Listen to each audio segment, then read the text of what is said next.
台湾被外国媒体评论是过路人的地方。依照交通部统计，国内当年差不多400位过路人因为交通事故来过往。为了扫除这个恶名，交通部修法为今日日起，大小型车伫行人出入道，也就是包括斑马线等等，你若无暂停和过路人相通过话，一律罚上悬的金额3600块。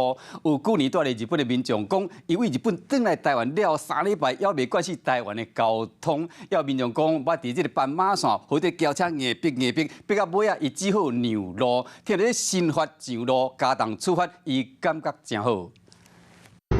两个小姐行伫咧道路线，所扣违规轿车让道。红阿某刹红眼车过大路，轿车驾驶无慎让人行，险啊甲红眼车弄啊飞出去。小伤的代志常在伫咧路发生。台湾嘛去外国媒体评论讲是行人地角。为着改善这个问题，交通部针对轿车和大型车经过人行道，或者是转弯的时无慎让人行，特别来加重，直接罚3600。车子急着要过来，就是停一下让他过啊。开罚3600，他被罚合理？对，合理。行人地狱的话是有一点，就是应该是有这种感觉吧。国外的标准3000就算是便宜的。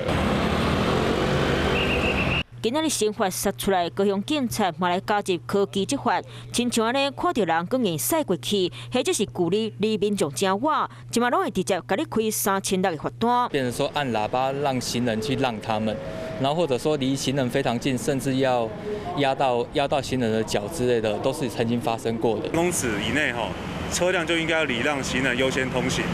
那这3公尺大概会是一个车道宽或是3个整木纹。